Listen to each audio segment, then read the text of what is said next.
Kakatapos nga lang nung aberya nung nakaraan, meron na naman ulit ngayon. Nung nakaraan kasi pinasok ng tubig yung bahay pero galing lang siya sa taas. Ngayon naman mas malala to kasi pati bahay ko pinasok na rin. Sakto rin palipat na kami ng bahay para bang pinapaalis na talaga kami dito. Kaya naman ngayong araw lilipat na tayo ng bahay. Oras na siguro para i-reveal na to. Kaya welcome nga pala sa bagong bahay natin na tutulugan natin ng isang araw. Hi guys, ako si Mon, tamad pero may pangarap. Ngayong araw, lilipat muna tayo ng bahay. Grabe kasi yung pagsubok na pinagdadaanan natin ngayon. Sunod-sunod kasi yung aberya na nangyayari. Dagdag mo pa yung naghanap kami ng bago namin malilipatan. Kung napanood mo yung nakaraan na aberya, ito nga pala yun. Umulan ng malakas tapos may tulo sa kisame namin. Kaya ang ending, pumasok sa bahay namin yung tubig. Ngayon naman, mas malala kasi isa tayo sa nadaanan ng bagyong Karina. Wala na tayong nagawa, pumasok na talaga sa bahay ko. Ganon din kila mama. Sa lahat nga pala din ng binagyo, sana po okay na kayo ngayon. Kami kasi ngayon lang din nakapag-ayos kaya ngayon lang din ako nakapag-edit. Pero sa lahat ng bad news na to, meron tayong good news. Pero mamaya ko nasasabihin yun. Tapusin ko muna yung kwento ko. Bale, ngayong araw, after ng mga aberya na nangyari na yun, birthday ng kapatid ko. Kaya naman, isi-celebrate namin yun. Di nga kami makapag-celebrate sa bahay, gawa nga ng mga aberya na yun. Medyo may pagkalayo yung pupuntahan namin simula sa amin. Kaya minabuti ko muna i-check si Monday bago kami umalis. Mukha naman siyang okay, kaya after nun, sinakay na namin lahat ng dadalhin namin. Birthday ng kapatid ko,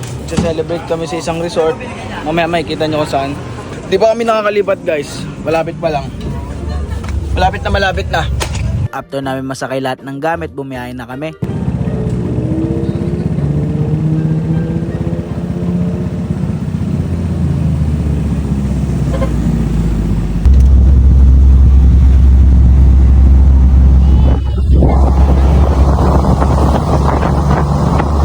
Dito nga pala ulit tayo sa Samba Blue Water Resort. Dito talaga yung takbuhan namin every time gusto namin mag-unwind. Napaka-relaxing kasi dito at tahimik. Kaya gustong gusto rin talaga namin dito. Bali 2 rooms nga pala yung kinuha namin para yung isa para kila mama. Stress na rin kasi yung dalawang yan.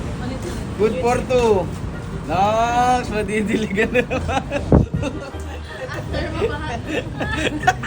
Pagdating namin, agad na rin namin dinrap yung mga gamit namin. Sakto, hindi pa kami nanananghalian kaya una namin ginawa, kumain muna kami. Dito nga pala tayo kakain sa room nila mama. Isipin nyo na lang kunwari, bahay namin to. Ganto kasi isa sa gusto kong maging bahay balang araw. Yung may terrace tapos may magandang view para pwedeng tambayan ng buong pamilya. Dahil nga birthday ng kapatid ko, bago kami kumain, kinantahan muna namin siya. Happy birthday to you. Happy birthday to you.